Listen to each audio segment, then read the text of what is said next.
Bismillahirrahmanirrahim. Assalamualaikum warahmatullahi taala wabarakatuh. Alhamdulillah wassalatu wassalamu ala sayyidina Rasulillah wa ala alihi wa sahbihi wa mawalah wa la haula wa la quwwata illa billah ma ba'd. Yang saya cintai Ustaz Ahmad Uthman segenap Dewan Kemakmuran Masjid Al-Maghfirah, teman-teman semua berbahagia. Alhamdulillah Allah Subhanahu wa taala perjumpakan kita kembali di masjid yang kita cintai ini. Pada kesempatan siang hari ini kita akan membahas kronologis dari peristiwa Al-Isra wal Mi'raj. Kita bikin singkat. Yang pertama soal hukum Isra dan Mi'raj. Oke. Isra dengan Mi'raj ini dua peristiwa yang berbeda. Isra dengan Mi'raj ini dua peristiwa yang berbeda. Isra itu sifatnya adalah horizontal. Dari Masjidil Haram ke Masjidil Aqsa. Dalilnya Quran. Dalilnya apa? Quran. Yang mengingkari peristiwa ini kafir. Selesai. Beda dengan Mi'raj. Mi'raj secara peristiwa itu nggak bersifat horizontal, vertikal. Dari Masjidil Aqsa ke Sidratul Muntaha. Dalilnya sunnah. Yang mengingkari nggak kafir tapi ahli bid'ah.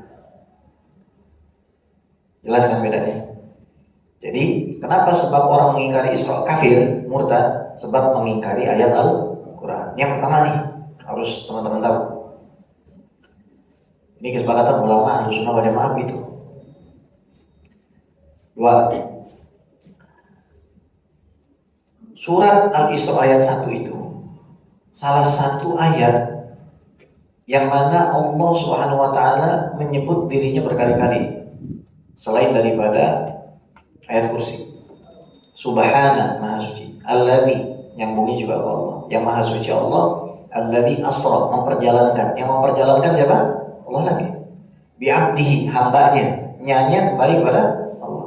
Lailan minal masjidil haram ilal masjidil aqsa alladzi barakna, yang kami berkahi. Yang memberkahi siapa? Allah. Barakna haulahu linuriyahu, supaya kami mempertontonkan, mempertunjukkan kepada dirinya min ayatina, sebagian daripada bukti-bukti kekuasaan kami. Yang mempertontonkan, mempertunjukkan Allah. Innahu huwas sami'ul basir. Innahu, sesungguhnya dirinya Allah as-sami', Allah al-basir Allah. Kalau kita perhatikan dalam satu ayat Allah Subhanahu wa taala menyebut saya berkali-kali. Ini salah satu yang paling banyak Al-Isra ayat 1. Jadi dari fungsionalitas ayat untuk kita sebagai manusia adalah kembali membesarkan Allah Subhanahu wa taala di masa kita sering lupa. Baik, ya, jadi hukum sudah selesai nih. Orang yang mengingkari Isra murtad kafir. Yang mengingkari Mi'raj mubtadi' fasik, ahli bid'ah. Nah, kapan terjadinya? Tahun 10 kenabian. Umur Nabi 50. Jadi Nabi SAW ini dibedah 4 kali. 4 kali. Pembedahan ini terjadi 4 kali. Pertama pada saat umur Nabi itu 4 tahun. Pada umur Nabi itu 10 tahun, 40 tahun, dan 50. Silakan buka Al-Anwar Al-Bahiyah Abu Yasir Muhammad bin Alam bin Abbas Al-Maliki. Ini 4. Kemudian posisi di mana? Ketika diisrakan Nabi di Masjidil Haram. Ini banyak riwayat-riwayat yang menyatakan memang posisi Nabi bukan di Masjidil Haram. Ada yang mengatakan di rumahnya ketika dijemput. Yang jemput seperti biasa, langganan 3 malaikat yang juga ikut mengazab kaum Nabi Lut, dan yang mengabarkan bahwa Nabi Ibrahim alaihissalam akan punya seorang putra namanya Nabi Ishak alaihissalam. Jibril, Mikail, Israfil. 3 ini. Nah, kemudian Nabi SAW itu dibedah, dibawa karena sumur Zam-Zam, dibedah. Teman-teman yang sudah aktif dalam kajian Ahlus Sunnah wal Jamaah sudah tahu bahwa Nabi itu tidak punya kotoran dalam hatinya. Jadi apa yang dibersihkan? Hadzu syaitan. Rahmatnya Nabi kepada setan. Begitu penjelasannya Syekh Ali Jum'ah. Dikeluarkan. sehingga Nabi itu tidak punya rahmat akan kepada iblis, setan itu menyerang. Kemudian buruk, naik buruk. Buruk ini kendaraan para nabi. Jadi bukan Nabi Muhammad SAW yang pertama kali naik buruk. Banyak nabi-nabi lain juga naik buruk. Dan tempat parkirnya buruk itu sama di Baitul Maqdis. Ada tempat parkir khusus yang kita kagak tahu. Tapi memang parkirnya di situ, diparkirin di situ.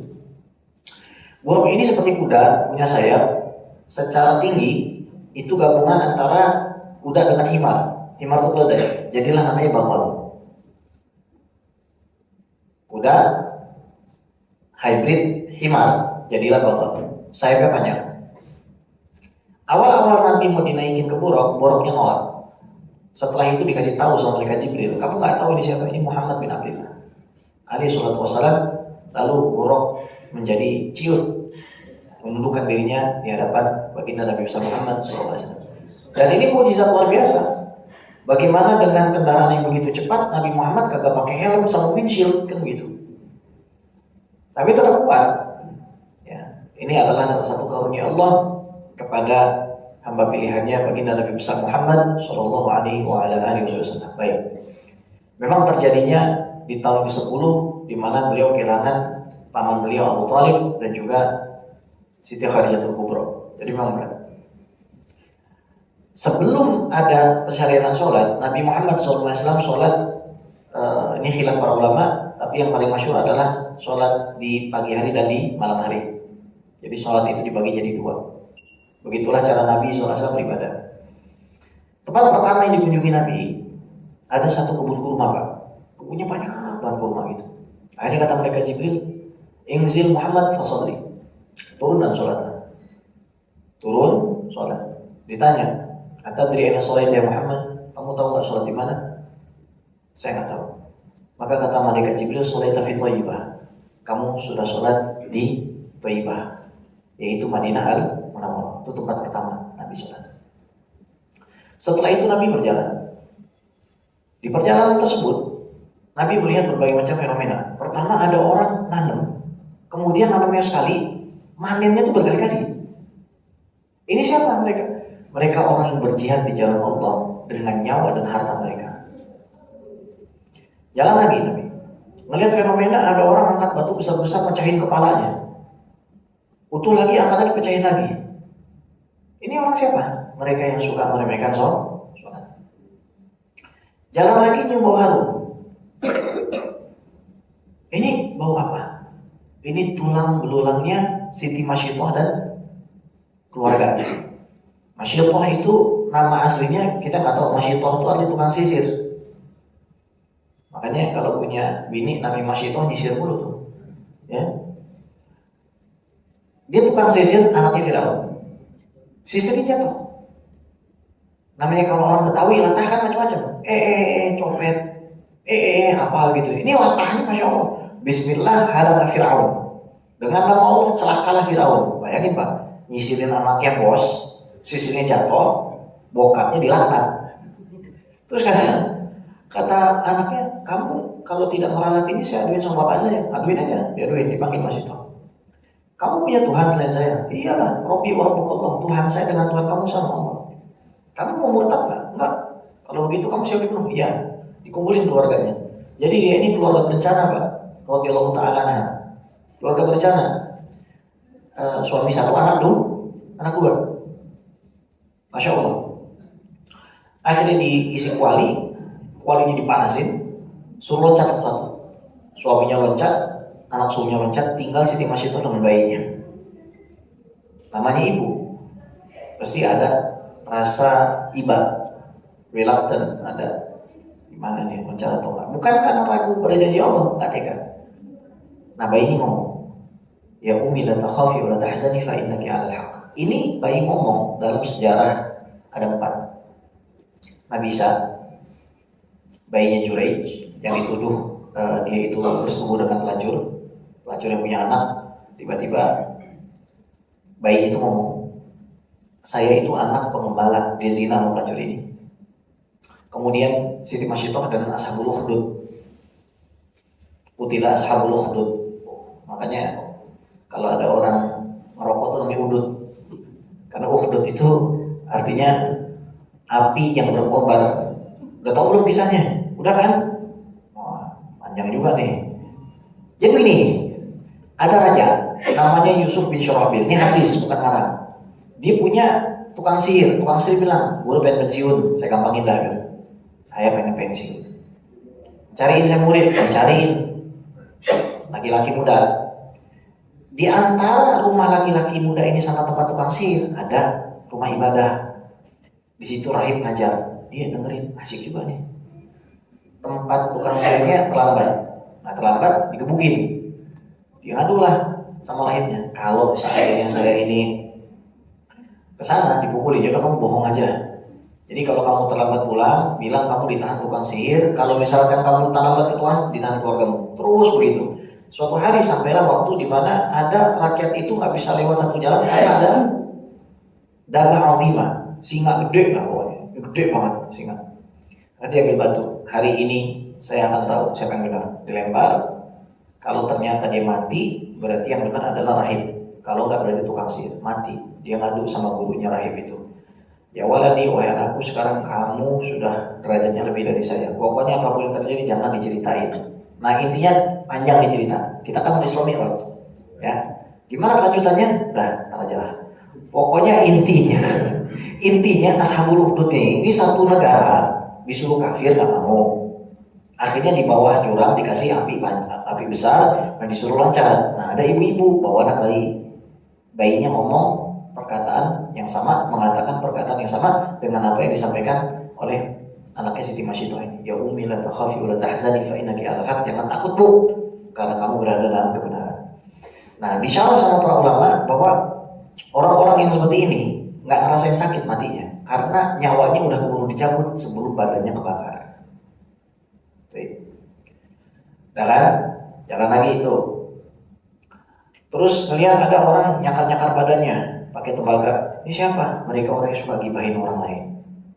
Kemudian ada juga orang-orang yang lidahnya dirantai pakai api, rantai api. Siapa nih? Ulama yang suka ngajarin tapi nggak ngamalin. Makanya berat juga nih. Kalau bapak-bapak ini pekerjaan dunia, tinggal lillahi ta'ala, cari nafkah, selesai urusannya, jadi pekerjaan akhirat. Kalau ustadz, model saya imam seperti Ustadz Numan, ujiannya di belakang, habis ngajar dikasih amplop. Itu ujian pak. Kenapa? Karena kita ngajarkan wa ma umiru illa liya'budullaha mukhlishin, ikhlas, ujungnya berhadapan sama amplop. Gimana coba? Apa nggak pegel nanti? Tapi gimana pegel? Kan terimanya senyum, itu yang bikin pegel. Itu cobanya di situ. Kalau kita akhirnya nggak ikhlas, saya ngajar buat apa coba? Satu buat apa coba ngajar? Jadi imam. Jadi kita harus selalu mengharapkan rahmat Allah, harus selalu mengharapkan ampunan Allah karena susah.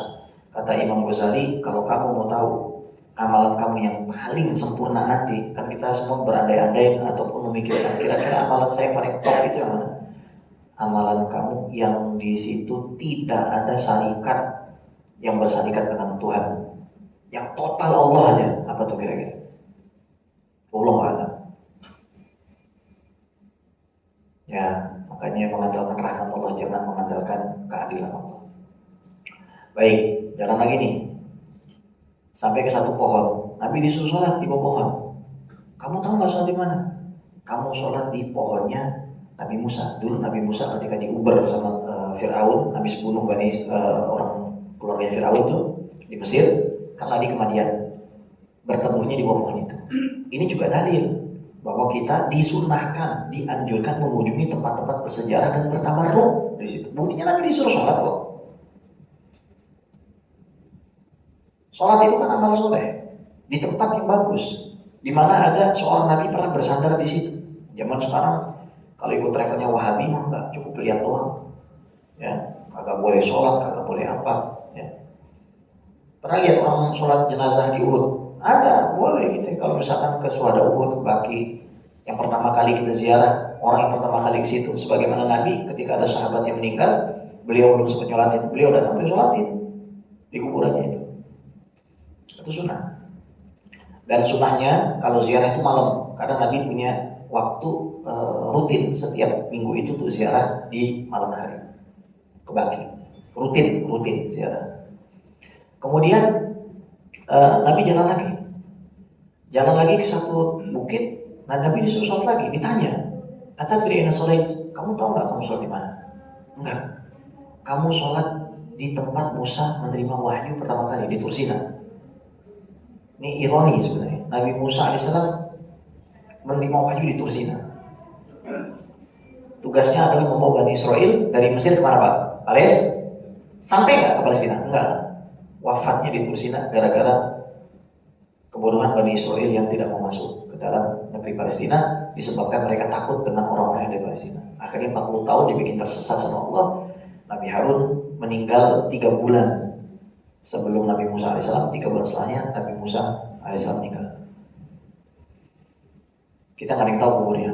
Seandainya mereka masuk ke Palestina, maka kalau kita ziarah ke Palestina, itu kita bisa ziarah banyak nabi, Nabi Ibrahim, kita bisa ziarah Nabi Ishak, kita bisa ziarah Nabi Yakub, Nabi Yusuf, plus Nabi Musa dan Nabi Harun. Nah, terus jalan lagi sampai ke Baitul Lahmi, Bethlehem, the House of the Lamb, kandang domba, tempat lahirnya Nabi Isa alaihissalam. Sholat juga di situ. Makanya kita disunahkan kalau datang ke Makkah itu jangan tidak menziarahi Maulid Nabi, tempat lahirnya baginda Nabi Muhammad SAW. Itu persis di belakang tempat keluarnya kalau Anda itu tahallul.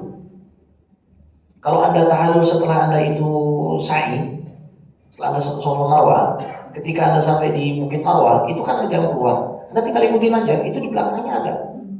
Dekat barbershop, tempat tukang cukur, itu ada Allahumma Muhammad Maulid Nabi. Namanya Maktabah Makkah Al-Mukarramah. Anda cari aja. Makkah Al-Mukarramah Library, itu tempat lahir Nabi. Tapi sekarang tutup. Saya 2022 atau 2023 saya umrah, itu masih dibuka. Saya masih bisa baca maulid, saya masih bisa pegang. Sekarang nggak, dipagerin jauh. Udah gitu nggak boleh lama-lama lagi di situ.